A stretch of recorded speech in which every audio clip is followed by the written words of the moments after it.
Here's a recap of Sunday, September the 16th, Woodbine Mile Day. Went out on Sunday so I could watch my Gators thump up on Tennessee on Saturday. I had several selections and several tracks, and what a wonderful day it turned out to be. I got there about 10 minutes before post time for the opener at Belmont. I like number 6, Ruby Lips, surging on the outside. 3 abreast as they hit the quarter pole now. Sawyer's Trusty Lady down inside, Laguna Girl right alongside, and then Merry Widow. Ruby Lips switched on the far outside, and Switcheroo was 5th. Top of the stretch, Sawyer's Trusty Lady still with something left. And she'll come to the 8th pole, clinging to that lead. Laguna Girl's in an all-out drop, but she's still second, a half length behind. And now Ruby Lips is coming on late on the far outside. They're coming down to the finish. Sawyer's Trusty Lady, Ruby Lips, and Laguna Girl. 3 of them hit the line together, and Ruby Lips got there. Oh, so close, but a winner. A good way to start off the day. My very next selection, just 15 minutes later, was at Monmouth, where I like Bright Lights in the City under Joe Bravo on the turf. He swung her to the outside. She was surging late. To the top of the stretch. And on the outside, here's 12 Stone. Up to challenge for the lead. Ride a Song tries to battle on at the rail. Bright Light in the City takes third and gains ground to the far outside. With 12 Stone to catch, Bright Light in the City coming. It's down to these two. 12 Stone, Bright Light in the City's going to make it close. And it's dead close on the wire. Oh, so close, but another winner. Way to go. 2 in a row. 7 minutes later, it was post time for my first selection at Calder. Race number 3. It was a maiden special weight. I went with the first-time starter number 3, Goldman, who was debuting against a bunch of proven losers. And I like the fact that the barn had over $4 ROI with its first-time starters. Goldman went to the front as they turned for home. Goldman still something left for the stretch drive. No lift shift. Is trying to run with him. Monster Mash is giving it up now, and it's down to Goldman and no lift shift. And Goldman had plenty left. Goldman drawing away as they come down to the line. It's Goldman. Goldman from no lift shift. Tight for Whoa! 3 in a row and at 10:20 on the third pick. Nice job. Missed at Woodbine before I came back at Calder. Took a big chance on short price favorite number 5, Conway Two-Step. He'd won a stakes as a 2-year-old, but today he was dropping in for a $25,000 tag. Looked to me like a confidence builder. He was loose on the lead, looked long gone until they got to the 8th pole, and then turns him on down. Delightful Dawn comes off the fence and for her run. Naiguata just alongside of her. Greatest Dream didn't fire her best shot today. It's still Conway Two-Step, but both Delightful Dawn and Naiguata have a chance. Conway Two-Step, Delightful Dawn surging as they come down to the line. Conway Two-Step or Delightful Dawn. Those two heads bobbing. Oh! Another photo finish! I showed it 2 or 3 times. First I thought I won, then I thought I lost, and then the announcement came, dead heat. So I didn't get a lot back, but it was a winner. Did cash my ticket. I won the second at Arlington.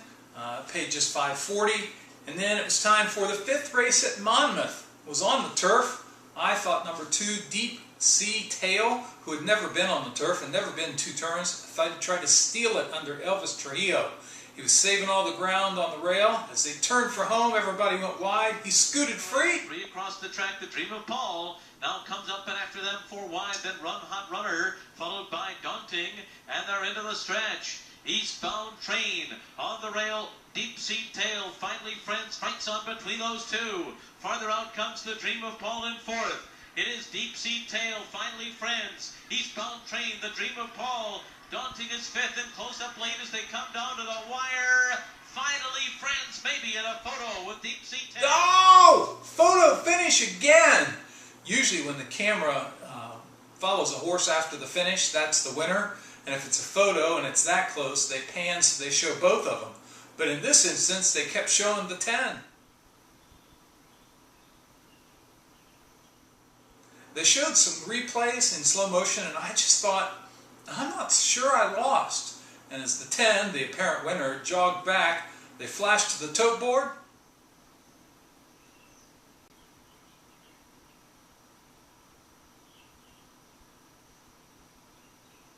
Deep Sea Tail was first. Oh yeah, I'm the winner. He went off at 5-1. I had doubled the bet, paid $13.20, got back $66. Just in time to run out to the rail, where I was watching number 4, El Speedo at Calder. I doubled the bet on him. He looked loose on the lead, and as they turned for home, outside of him, it's still El Speedo showing the way. El Speedo from Tis Now My Time, who's flattened out just a bit. El Speedo back in front by 2. El Speedo, Tis Now My Time. These two 1-2. El Speedo all the way. oh yes, clearly the winner, and he was an even higher price, 6-1. Paid $14.80, got $74 on that one. Walked back inside. It was time for the Grade 2 Canadian. First of 4 graded stakes on the Woodbine Mile card from Canada. Hey. And I like the European, number 4, Barefoot Lady, who went off at an even bigger 7-1. She was sitting the perfect trip on the turn, and as they turned for home, Smart Sting in 4th position, then All-Star Heart. Capitello has 6 lengths to make up as they turn for home in the Canadian. Stars to Shine comes on at the quarter pole to take the lead. Stars to Shine. Barefoot Lady is set down on the outside by Davy Moran. Here comes Barefoot Lady. Stars to Shine races for the challenge of Barefoot Lady, who has taken the lead. It's Barefoot Lady. All-Star Heart is closing. Far outside Capitello. Toward the rail, Stars to Shine. Barefoot Lady and David Moran to win the Canadian. All-Star Heart was second. Stars to oh yes, she wins. Pays $16.40. Only had 5 wins, so got back $41. So it was bim, bam, boom, 3 long shots in a row. After losing 5 races, I came back in race 9 at Calder. It was the favorite, number 6, Showtime. Easy. It was 1-2 when they left the gate, but 1-5 by the time you got to the far turn. I won at Monmouth, where the favorite went wire to wire, much as I thought it was my best bet of the day at Monmouth. Paid $5, got back nearly $40. Then it was time for the 6th at Arlington.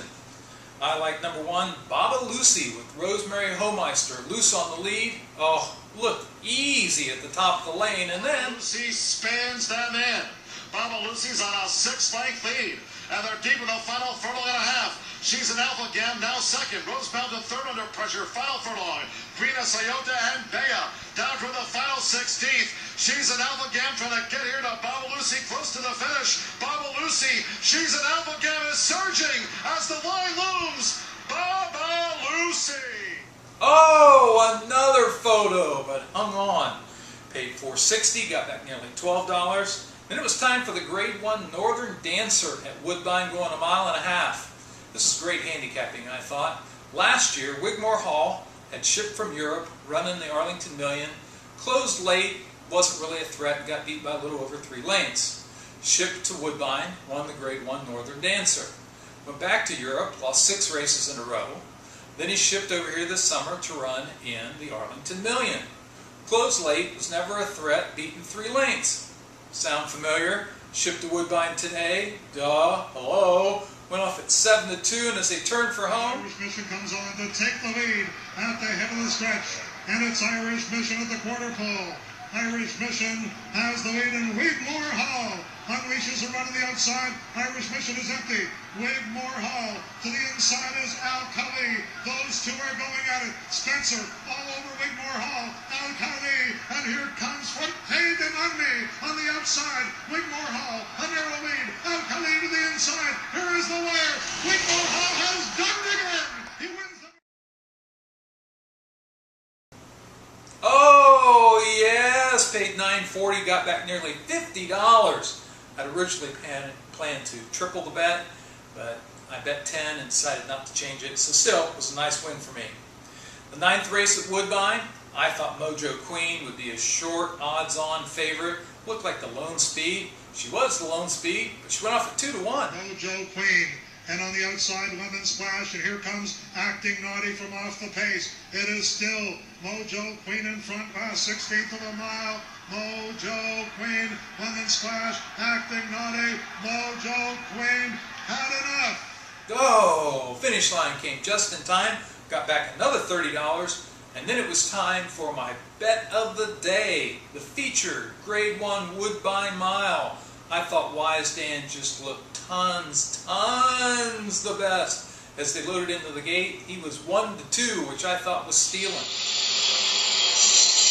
They're off in the Rico Woodbine Mile, and Big Band sound broke running and is gathered back immediately by Tyler Pizarro. Cityscape inherits the lead now. Cityscape, Hollinger, and to the far outside, Worth that is showing early speed. Big Band of Sound and Hunter's Bay. Then Arctic Fern, Wise Dan has settled into stride at the hedge for Johnny Velasquez, back 2 lengths off the lead.